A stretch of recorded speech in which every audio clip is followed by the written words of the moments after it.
rock and leaves on my cheeks for 1,000 years. You want it to free PG. Only appears to originally said.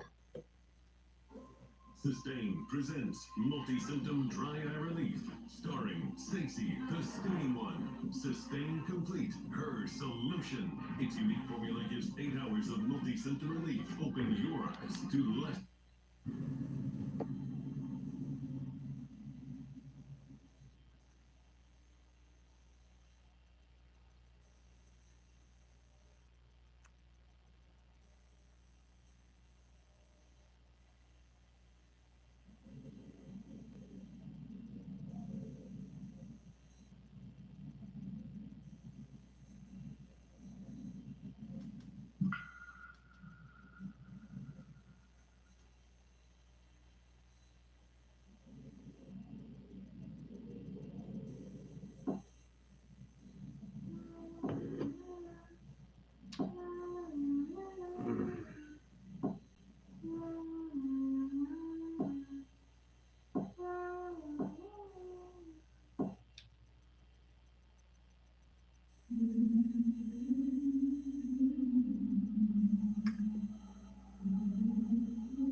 Okay.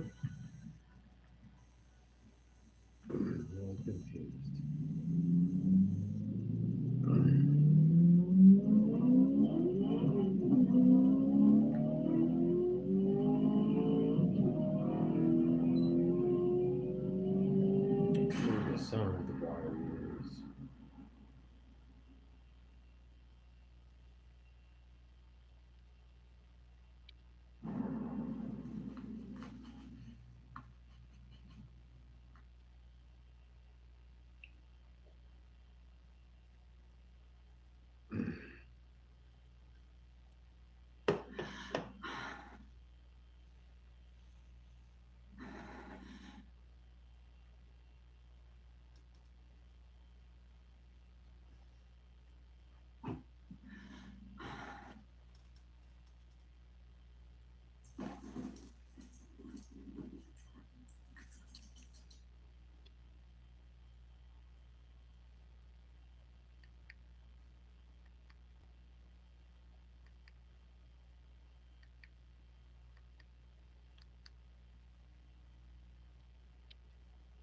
You're a leader.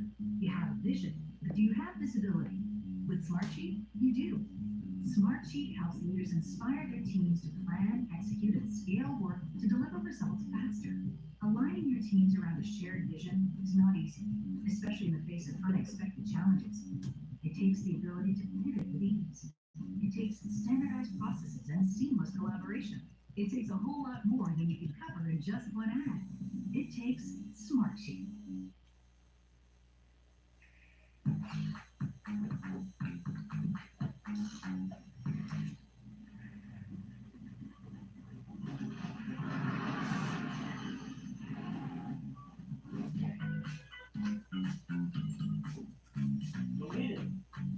Let's play.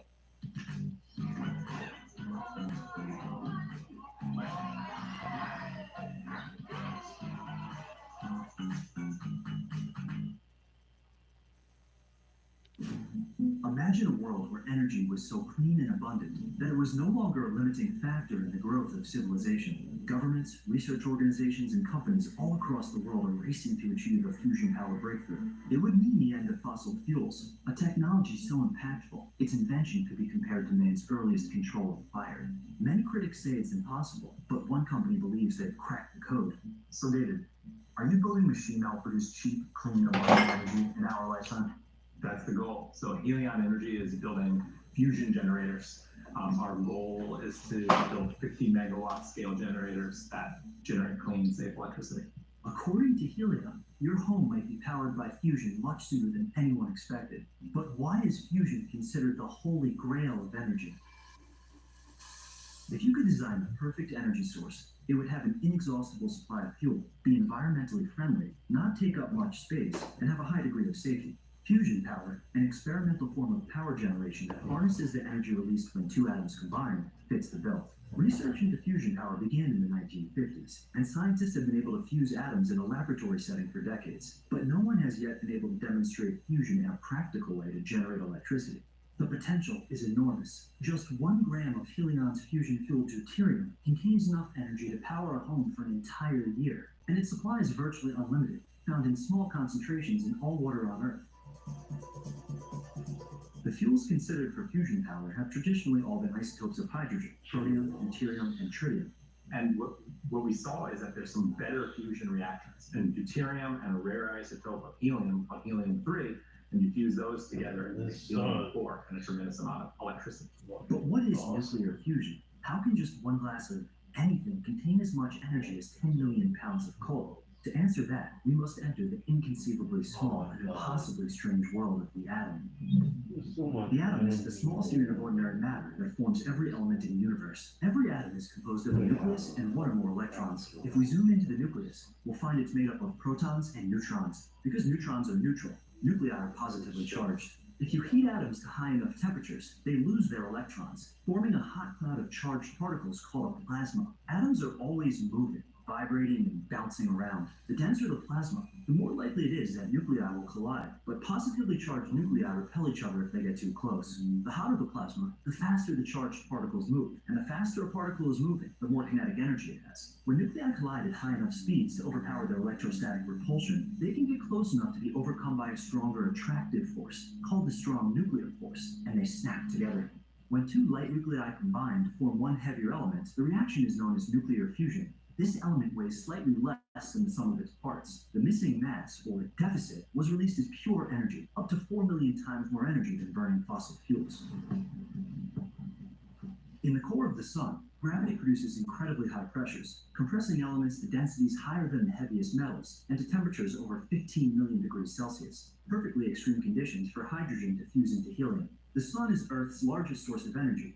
Plants convert sunlight into chemical energy through photosynthesis, and we release it by burning fossil fuels. Solar radiation powers the wind that spins our windmills, the rivers that drive our turbines. We can even convert sunlight directly to electricity with photovoltaics. It's about time we vertically integrate and bring nuclear fusion in-house. But without the benefit of tremendous gravitational forces and 10 billion years worth of fuel, man-made fusion will need to be even hotter and more efficient than the sun.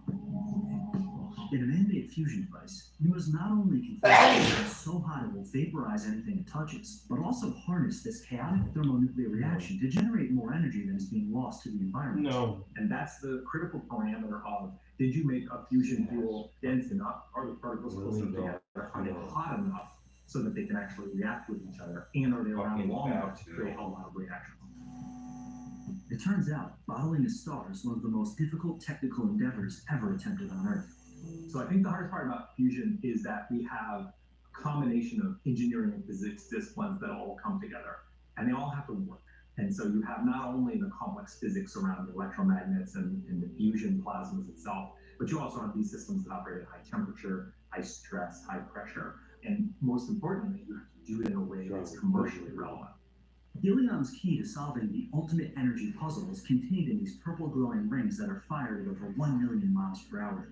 But there's more than one way to fuse an atom.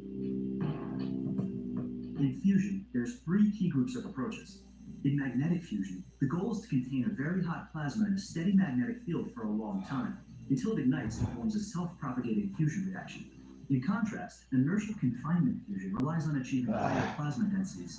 Fusion is initiated by rapidly compressing and heating tiny targets filled with fusion fuel, most often using high-energy lasers. Each shot takes place in 1 billionth of a second. And there's a third type of fusion called magneto-inertial fusion that takes both worlds, and it can magnetically confine and contain a plasma like we do in our field reverse configuration. And rather than trying to hold on to it for a very long time, you compress and heat it, add energy through compression.